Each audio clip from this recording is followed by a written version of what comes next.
Trial এটা খুবই constitutional কথায়, আইনি কথা, তাই না? ফলে এখানে এটা নিয়ে বিতর্ক করার কিছু নাই। আদালতও চাচ্ছে নিশ্চয়ই যে হাসিনা আসুক, কারণ ইন অ্যাবসেন্সিয়া বিচার হলে হয় কি, আর বিচারটা প্রপার হয় না। হাসিনার বিচার তো হচ্ছে ইন অ্যাবসেন্সিয়া, তাই না? এখন আপনার এই যে কিনা বলে যে আপিল টাপিল এগুলি যেহেতু উনি যদি এসে ফেস করেন, তাইলে তো আর ইন অ্যাবসেন্সিয়া থাকলো না, তখন বিচারটা মানে প্রপার হবে। আর একটা কথা, আমার ধারণা অনেকে বলতেছে যে হাসিনা নাও আসতে পারে, আমি মোটামুটি নিশ্চিত উনি আসবেন, কারণ ওনার ট্র্যাক রেকর্ড হচ্ছে যেমন 111-এর সময় রেড অ্যালার্ট ছিল, উনি চলে আসছেন। তারপরে উনি খুবই সাহসী এক নারী, তার অনেক সমালোচনা আছে, অনেক সমালোচনা, কিন্তু সাহসের প্রশ্নে কিন্তু তার আসার ক্ষেত্রে প্রধান প্রতিবন্ধকতা হচ্ছে ট্রাভেল পাস, যেহেতু ওনার পাসপোর্ট আর ভ্যালিড না, ট্রাভেল পাস একটি পলিটিক্যাল, সেটা অ্যালাউ করবে কিনা? যদি উনি আসতে চায়, এখন ইন্ডিয়া তাকে কতদিন ইয়ে করবে, কি বলে যে পুষবে, তাই না? এটা একটা বার্ডেন, তার ইন্ডিয়ার জন্য তো একটা বার্ডেন, তাই না? তো ইন্ডিয়া তো চাইবে যে ঠিক আছে, সে যেতে যাচ্ছে যাক।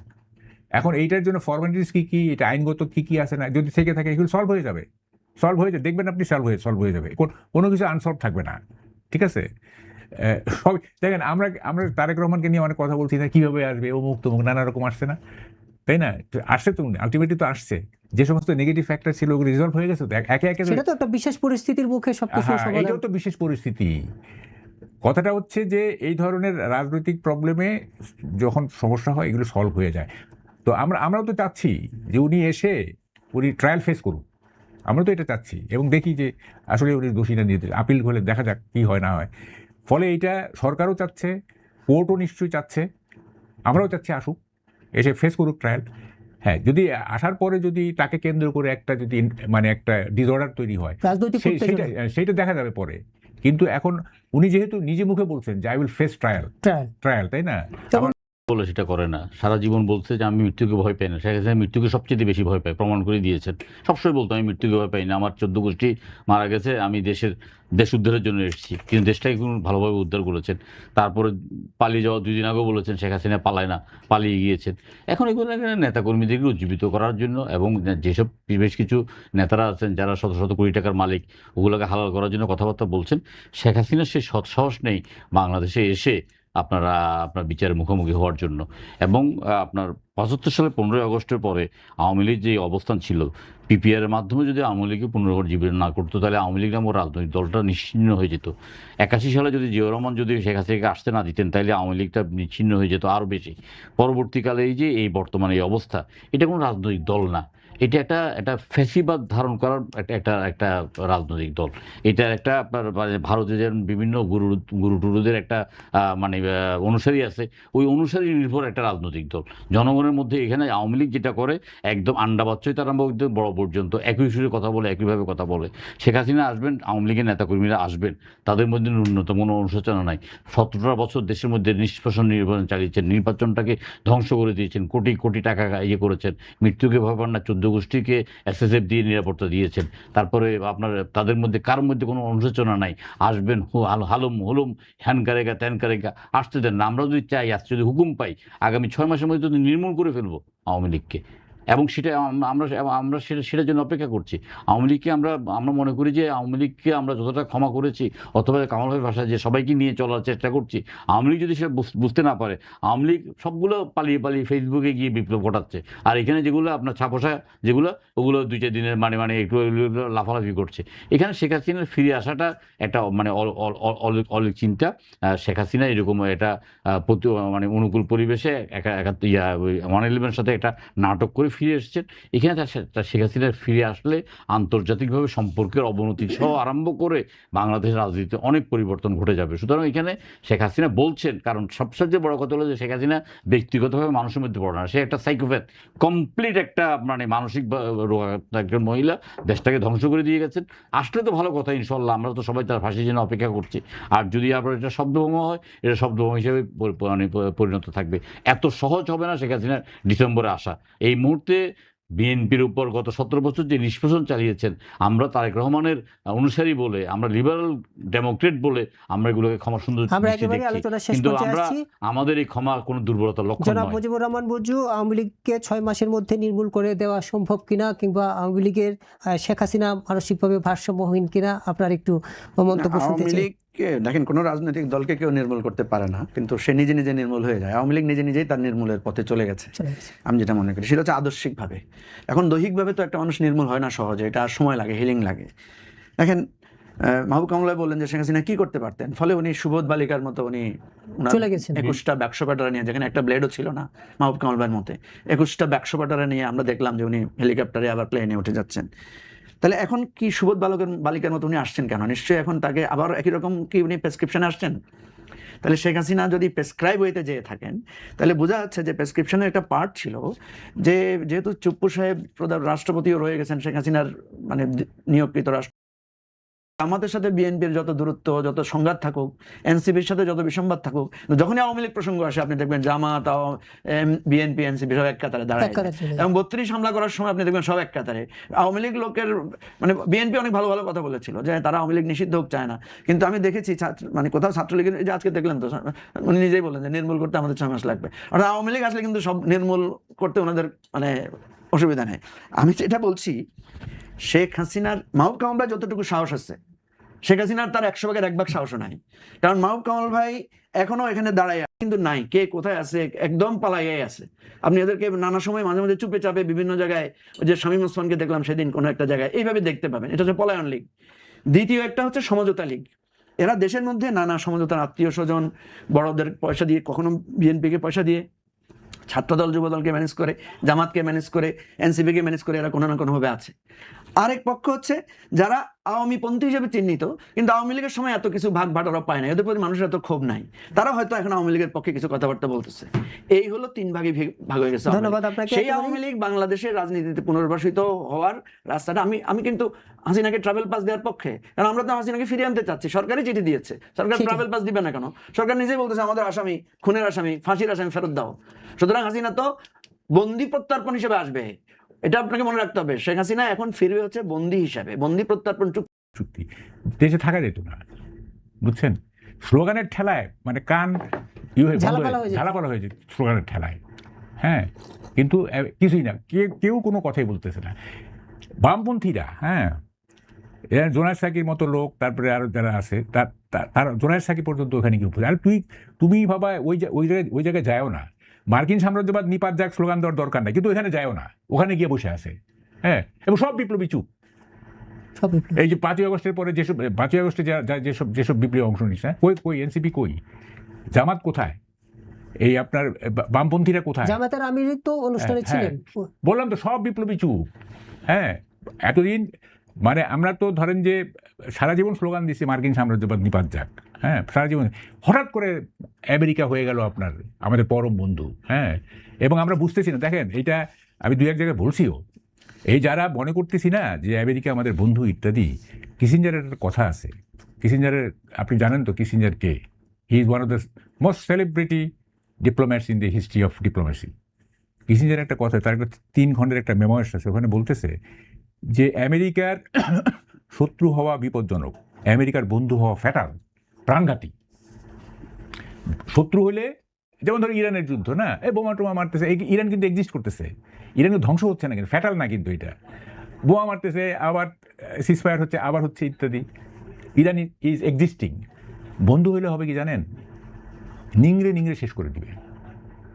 এবং এই চুক্তির প্রতিটা ধারাই হচ্ছে এক একটা অ্যাটম বোমা, ঠিক আছে?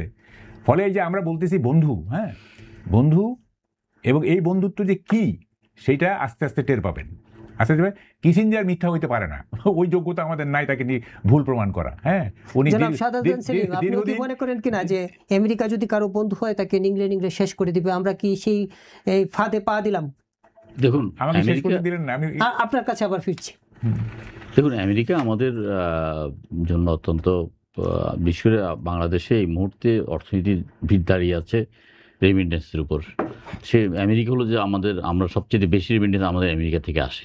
আমেরিকা একটা বিশ্ব পরাশক্তি। আমেরিকার সাথে একটা সুসম্পর্ক রেখেই সারা বিশ্বকে তাল মিলিয়ে চলতে হয়। আমি ওই আলোচনার চাইতে আমি যেটা মানে কামাল ভাই বলেছেন, আমি সেই আলোচনা করতে চাই। আমি গত ২ বছরে ডক্টর ইউনূস সাহেবের বিরুদ্ধে এমন কোনো বিষয় নাই যে আমি সমালোচনা করি না। আমি সে সময় অন্য একটি রাজনৈতিক দল করতাম। আমার ব্যক্তিগত স্বাধীনতা ছিল। আমি ভয়াবহ রকমভাবে তাকে আমি দোষারোপ করেছি। তার সামনেও করেছি, তার পিছনেও করে মানে টক শোতেও করেছি। এবং আপনার ডক্টর ইউনূস সাহেব শপথ ভঙ্গ করেছেন যে অনুরাগ বা বিরাগের বশবর্তী না হয়ে তিনি কাজ করবেন। আমি সেটা কথা তুলে ধরেছি। তিনি চিটং পোর্ট ডিবি ওয়ার্ল্ডকে দিয়ে দেবেন এবং এটা হলো যে এটা তার অনুরাগ এবং তার বিরাগ হলো যে যারা এর বিরুদ্ধে করবেন তাদের রুখে দিতে হবে। এটা তার বিরাগ। তিনি শপথ ভঙ্গ করেছেন।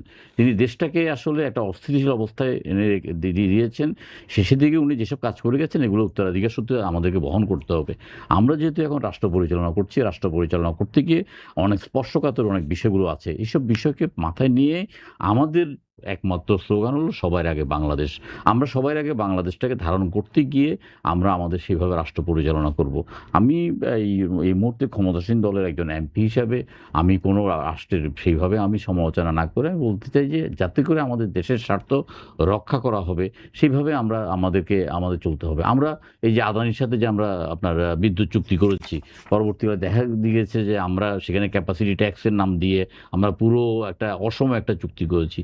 বিশ্বের বহু দেশে এই ধরনের অসম চুক্তি হওয়ার পরে পরবর্তীকালে বড় ধরনের খেসারত দিতে হচ্ছে। ভবিষ্যতে সরকার যে কোনো ব্যাপারে যে কোনো চুক্তি করতে গেলে যে কোনো ব্যাপারে করতে গেলে সরকারকে অবশ্যই যথাযথভাবে চিন্তা ভাবনা করে দেশের স্বার্থকে প্রাধান্য দিয়ে চুক্তিটা করতে হবে।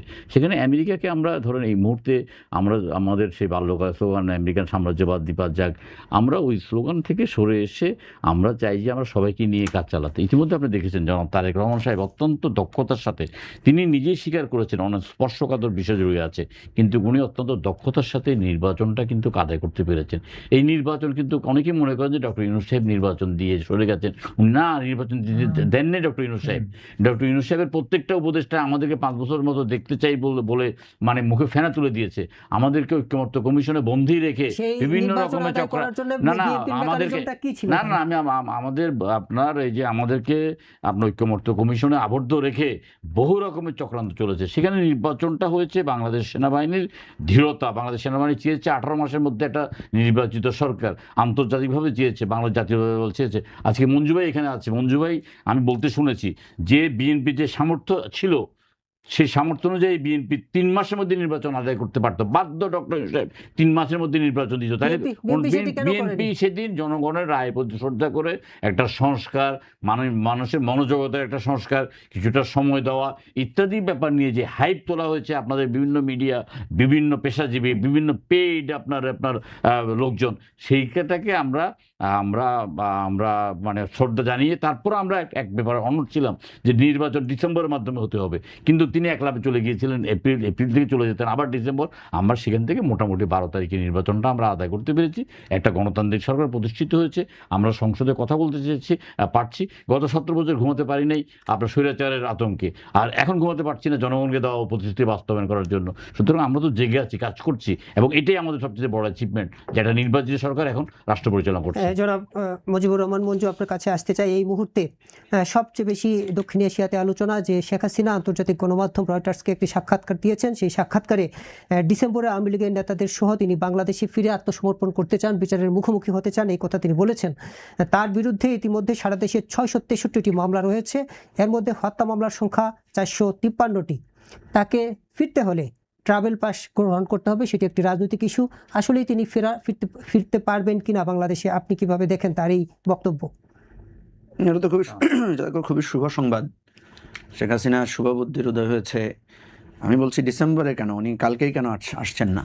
কিন্তু কালকেই চলে আসলে ভালো হয়, কারণ আইনের হাতে সুপর্দ হয়ে আইনিগতভাবে পরিস্থিতিটা যদি মোকাবেলা করবেনই হয়। এবং আমি ওনার সাক্ষাৎকারের যে অংশটা পড়েছি তাতে উনি বলেছেন উনি মৃত্যুকে ভয় পান না, উনি দেশের মাটিতে মরতে চান। তো ভেরি ওয়েল, দেশের মাটিতে মরতে চাইলে উনি দেশে থাকলেন না কেন, দেশ থেকে চলে গেলেন কেন? উনি কি কারণে গেলেন? প্রথম আলোতে একটা কলাম পড়েছি, সম্ভবত লিখেছেন মহিউদ্দিন ভাই লিখেছেন। ওখানে উনি নানা বিশ্লেষণ করেছেন যে শেখ হাসিনা কি আসলে পালিয়ে গেলেন, নাকি ওনাকে জোর করে পাঠিয়ে দেওয়া হয়েছে, নাকি উনি মৃত্যুর ভয়ে গেলেন। মানে এই প্রশ্নগুলো তো আছে, এই প্রশ্নগুলো তো আমরা উত্তর পাই নাই। উনি কেন গেলেন আসলে? একটা দেশপ্রেম থেকে অতীতে অনেককে আমরা দেখেছি দেশ ছেড়ে যেতে, শেখ হাসিনাও গিয়েছেন। হ্যাঁ, মহিউদ্দিন ভাই কিন্তু সেখানে উল্লেখ করেছেন, এর আগে যখন শেখ হাসিনা ভারতে আশ্রয় নিয়েছিলেন সেখানেও কিন্তু একটা প্রশ্ন ছিল যে উনি দেশে আসছেন না কেন। উনি তখন বললেন যে আমি দেশে যেতে পারছি না, কিন্তু দেখা গেলো বিএনপি সরকারই তাকে দেশে আসার পারমিশন দিয়েছে, তাকে খুব মানে তার পলিটিক্যাল কার্যক্রম পরিচালনা করার জন্য তাকে সুযোগ দিয়েছে, সব কিছু করেছে। এনিওয়ে, প্রথম কথা হচ্ছে যে শেখ হাসিনা আসুক, এটা তো আমি মনে করি যে বাংলাদেশের রাজনৈতিক যে প্রশ্নটা এখন তৈরি হয়ে আছে এটা সমাধানের একটা সুযোগ হবে।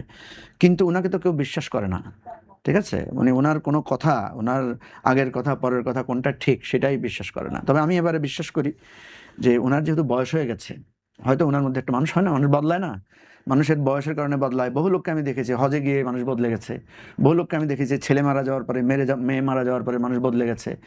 শেখ হাসিনা পরিস্থিতি মানুষকে অনেক সংশোধন করে। তো আমার কাছে মনে হয় যে শেখ হাসিনা হয়তো বা তার বয়সের কথা চিন্তা করে তার মধ্যে একটা উপলব্ধি এসেছে, সেই জন্য উনি সিদ্ধান্ত নিয়েছেন দেশে আসার।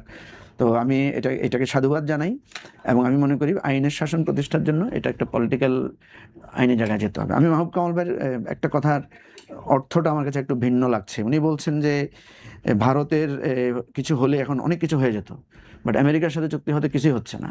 মানে এটার কারণটা কি আসলে? কারণ আপনি দেখেন যে 71 সালে আমাদেরকে সবচেয়ে বন্ধুর ভূমিকা রেখেছে ভারত, আর 71 সালে আমাদের পরোক্ষ শত্রু ছিল আমেরিকা। কারণ আমেরিকা পাকিস্তানিদের পক্ষে ছিল, নানাভাবে সাহায্য করেছে, সহায়তা করেছে। কিন্তু আমেরিকান জনগণ আবার বাংলাদেশের স্বাধীনতার পক্ষে ছিল। আমেরিকার রাস্তায় রাস্তায় বাংলাদেশের পক্ষে মানে নানা ধরনের কনসার্ট হয়েছে, আলোচনা হয়েছে, সেটা আমরা দেখেছি। এখন কথা হলো, এই ভারতের ব্যাপারে মানুষ এত সেন্সিটিভ কেন? বাংলাদেশের মানুষ ভারতে কিছু হলেই ভারতের সাথে কেন? আজকে মাহবুব কামাল ভাইয়ের সাথে যদি আপনি দেখেন যে কালকে ভারতীয় হাই কমিশনের সাথে একটা আনন্দ মুখর হয়ে চা খাচ্ছে, দেখবেন সেখানে হয়তো উনি ব্যাপক মানে ইয়ার